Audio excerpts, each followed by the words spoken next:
Let's date forever.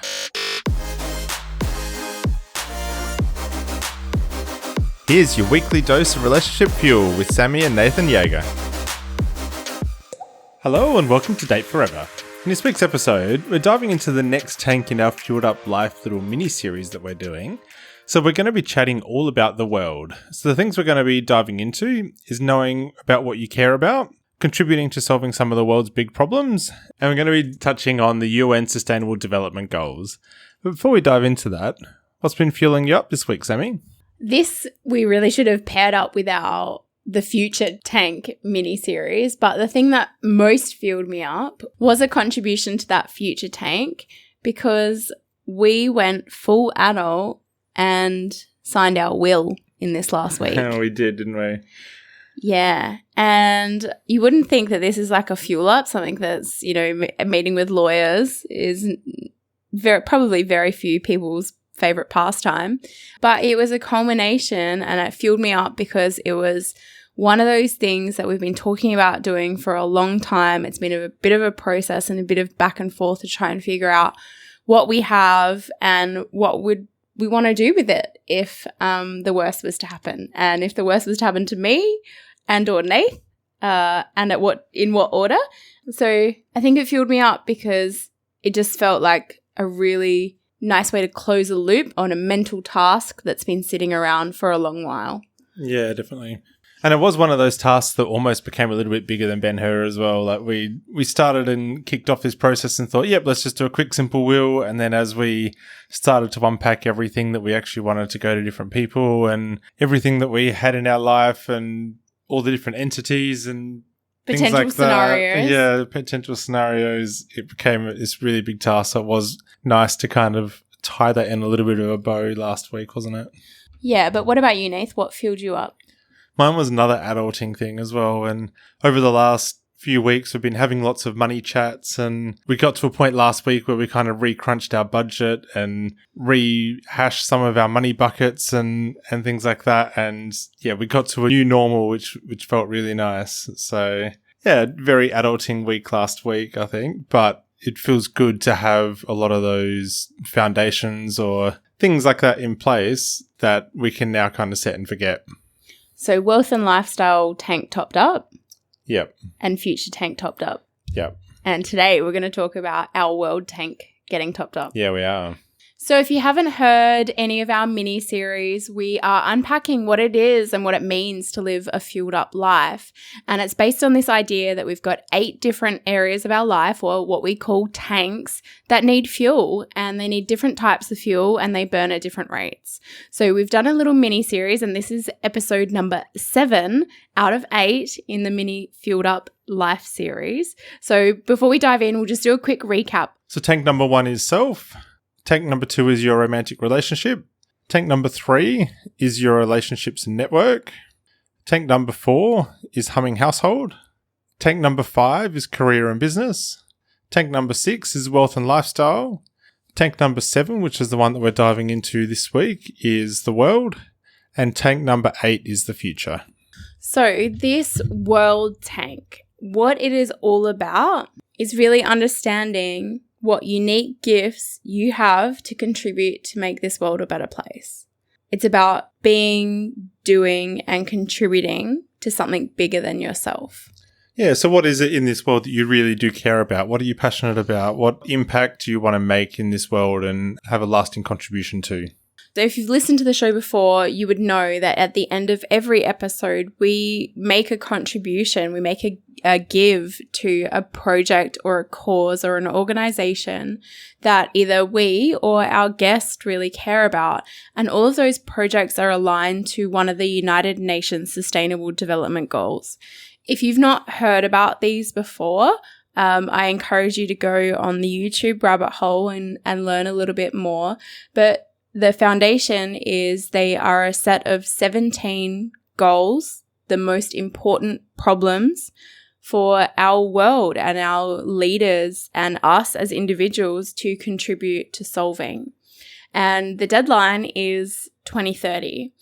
So we are running out of time to solve some of these very big issues, and I might just, we maybe won't recap all of them, but maybe we'll just share a couple of our favorites. Yeah, for sure.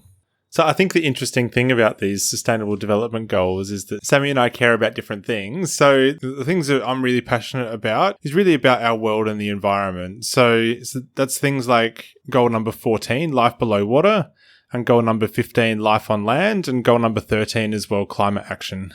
Yeah, and I appreciate all of those goals, but I think the thing that really resonates with me is that right now people make decisions. And I believe that educated people make better decisions. So for me, one of the most important goals is number 4, quality education. There are still millions of children around the world that don't have access to education. And it's one of the best return on investment for every dollar that we put into education. The reward for that person, their community, and their country. It's one of the fastest ways we can get people up and out of poverty. My assumption is that if we have better educated people, we'll make better decisions about climate action, life below water, life on land. Yeah. So I am contributing to your goals just in a roundabout way. Yeah. So the other one that's really important to me is gender equality and reduced inequalities. So these are not the same goal. So gender equality is talking about gender, whereas reduced inequalities is talking much more about minority groups and people who may not have access to some of the privileges that maybe a white, middle-aged man, English speaking would have. And I believe it's really important to have diverse voices involved in decision making. So a couple of those things are really important to me because I think when we have diverse people sitting at the table making those decisions, we make better decisions. So as I said, there's 17 of these sustainable development goals, and I really do encourage you to unpack and explore what it is that's important to you, because there is a whole heap more, and something else on this list might really resonate with you. And if you don't know what matters to you, this is a really great place to get curious. Yeah, it is. And one of our goals last year, I think it was to actually do a little bit of a deep dive into each of these goals. So this is one of our 22 goals for 2022, was to explore each of those a little bit further so that we really understood what each of these 17 sustainable development goals was really trying to achieve. So we would go down a YouTube little rabbit hole and do a bit of research into each of these goals and really make it a fun little educational exercise for us. Yeah, and it's one of those things that those little edu dates really sparked a lot of conversations about what's important to us as individuals and why, and what's important to us as a couple and what do we want to see change in our lifetime. So I was initially introduced to these goals, I think it was back in 2016, maybe 2017. I was attending an event, a conference, and there was about 500 people in the room, and this video played, and the video is called We the People, and it is a short couple of minutes that forever changed me. And in that moment, I realized that we all have the opportunity to contribute, even if it's in the smallest of ways, to making a difference.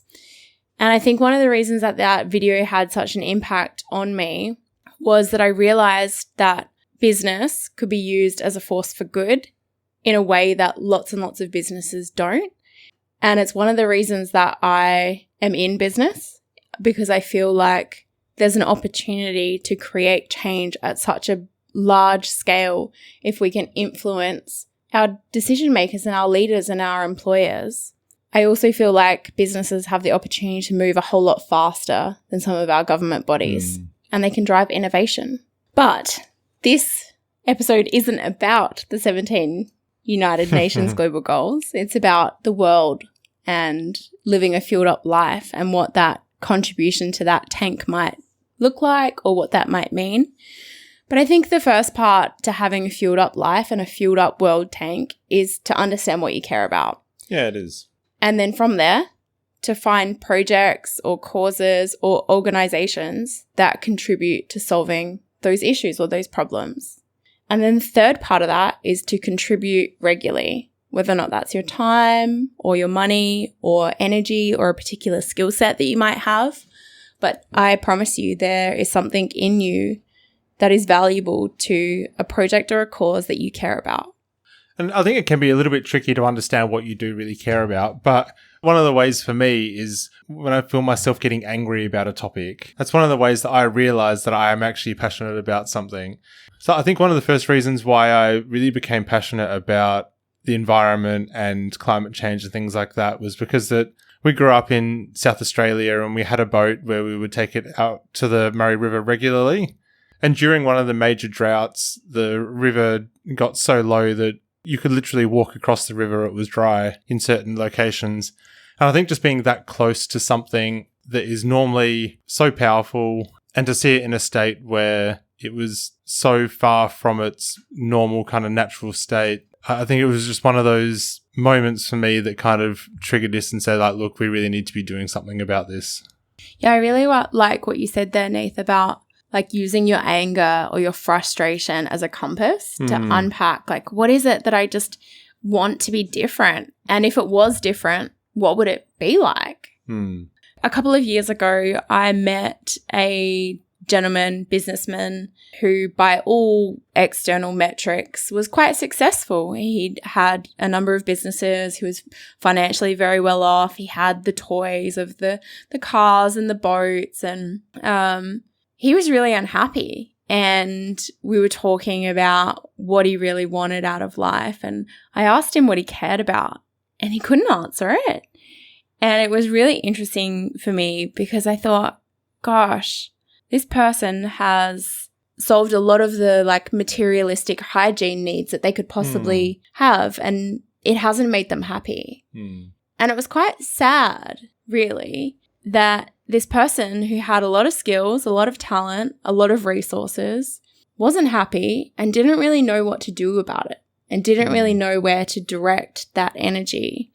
Yeah, it's interesting that you say that because Tony Robbins talks about the 6 core human needs that we all have, that every person has in a different order. Yeah, it is. So those needs are certainty, uncertainty or variety, significance, love and connection, growth, and then that final one being contribution, which is really that giving back to the world or giving back to something. Yeah, that sense of service and helping and giving. So I don't think keeping this tank full, I feel like this is something that's going to look very different to lots of people. So for me, I volunteer a few hours every month. I provide some coaching services pro bono, totally free, to a coaching program to minority groups who wouldn't otherwise be able to access those kind of resources. As part of the podcast, we give every episode. And then inside my business, inside my freelancing and consulting business, I made the pledge to give 1%. So 1% of all revenue, not profit, revenue, I give away to causes and projects that I really care about. And then one of the other things that we've been doing over the last couple of years as well is really consciously looking at the way that we're living and looking at living more sustainably. So we've set ourselves some goals over the last couple of years to try and move away from things like single-use plastic, to try and replace those with compostable alternatives or reusable alternatives, to really just try and minimize the impact that we're having on the world. Yeah, we've also been doing things like meat-free Mondays because we've become a bit more educated on the impact that our red meat consumption can have on the world and our land and Mother Earth. And we've also both been thrifting a bit more for our clothing and then more mindfully consuming fashion as well. Yeah. So whatever those things are for you, it doesn't necessarily mean that you need to go and dedicate some time or a day here and there to go and volunteer somewhere or donate money to a specific cause. There are things that you can definitely be doing within your daily life, just some of those small little daily practices or those tiny little tweaks that you can do just by buying something alternative. Or local. Yeah, or local, reducing supply chain and things like that. So just making some of those conscious decisions about consumption and the way that you do live your life. Yes, but out of this episode, what I encourage you to do is get curious about what you care about and how you can contribute to solving that problem. So to say thank you for joining us today, we are giving 10 blocks of recycled plastic towards building a school within Indonesia. So Indonesia's Lombok Island was jolted by a devastating earthquake back in mid-2018, which caused lots of deaths and lots of people injured. And so there was a lot of people that had to evacuate their homes and also destroyed over 400 schools, which left many students out of a place to go to school. So there are still over 200 schools that need to be rebuilt. And so our contribution is moving towards rebuilding some of those schools. But the reason that Sammi and I both love this project so much is that it not only touches on education, which is obviously one of Sammi's favourite goals to contribute towards, but it also creates those blocks from recycled plastic. So there's beach cleanups and things like that around the coastline of Indonesia where they collect all the plastic and then they convert that plastic into these building blocks for the schools. So it really kind of touches on a few of the goals that I'm really passionate about as well.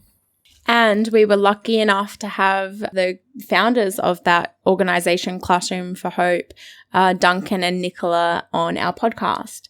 So if you're curious to learn a little bit more about the project, they've also got a really beautiful relationship story and some really great wisdom about unpacking your purpose and what it is that you want to contribute in this life. But I really encourage go and look up that episode. So with Duncan and Nicola on the Date Forever podcast. Thank you for listening and being committed to creating a better relationship and a better world. Thanks heaps for joining us. If you love what we're doing here and want more, subscribe to the Date Forever podcast to make sure you never miss an ep. Come and hang out with us and other awesome couples who are fueling up their relationships in the Thriving Couples Collective Facebook group, or check us out at fuelcollective.com.au. Until next time, keep on dating, because better relationships equal a better world.